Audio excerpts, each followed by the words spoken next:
మాతృభాషపై మోజు తగ్గుతున్న ఈ రోజుల్లో విద్యార్థులకు తిరిగి భాషా మూలాల్ని పరిచయం చేసేందుకు ఓ తెలుగు ఉపాధ్యాయురాలు వినూత్న ఆలోచన చేశారు. సైన్సు, గణిత ప్రయోగశాలల స్థాయిలో తెలుగు సాహితీ నిలయం పేరుతో ఓ భాషా ప్రయోగశాలను ఏర్పాటు చేశారు.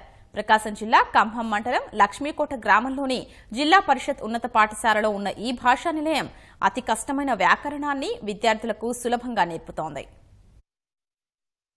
పోటీ ప్రపంచంలో తెలుగు భాష ప్రాధాన్యత తగ్గుతూ వస్తోంది.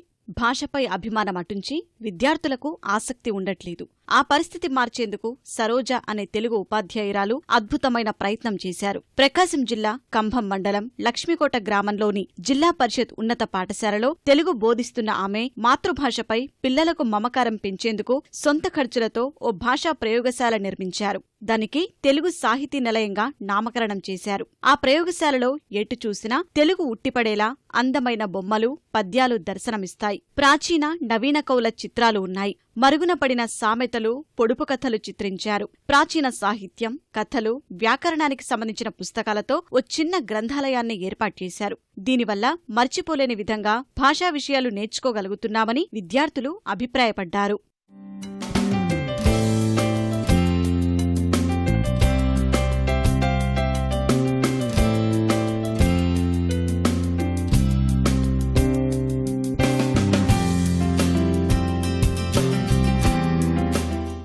తెలుగు సాహితీ నిలయం. ఇందులో తెలుగు సామెతలు కూడా ఉన్నాయి. ఇవి టెక్స్ట్ బుక్ లో ఉండే కంటే ఇక్కడ ఉండడం వల్ల మాకు చాలా మేలు జరుగుతుంది. చూడడానికి ఆకర్షణీయంగా ఉంటాయి. నేర్చుకోవాలని ఆసక్తి కూడా పెరుగుతుంది.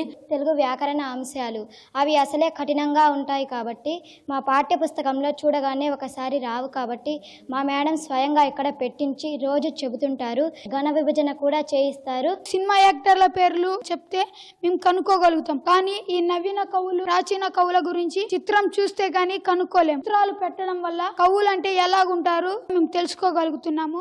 భాషతో పాటు సంస్కృతిని విద్యార్థులకు ఆమె పరిచయం చేస్తున్నారు. కూచిపూడి నాట్యం నేర్పుతున్నారు. పాఠ్యాంశాల్లో ప్రక్రియల ఆధారంగా అక్కడ బోధన జరుగుతుంది. విద్యార్థులే నాటికలను ప్రదర్శిస్తారు. అవన్నీ కేశవాని యూట్యూబ్లో ఇతర విద్యార్థుల కోసం అందుబాటులో పెట్టారు.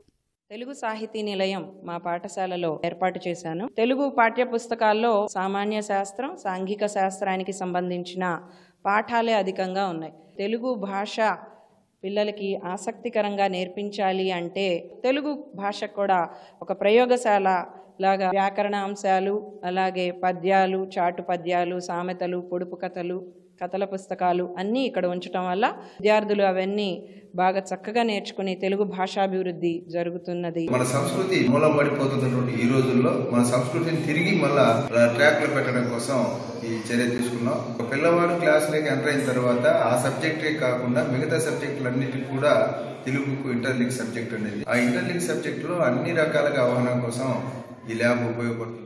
ఇతర సబ్జెక్టులకు ప్రయోగశాలలు నిర్మించాలని ఉన్నా ఆర్థిక వనరుల కొరతతో వెనకడుగు వేస్తున్నామని ఉపాధ్యాయులు తెలిపారు.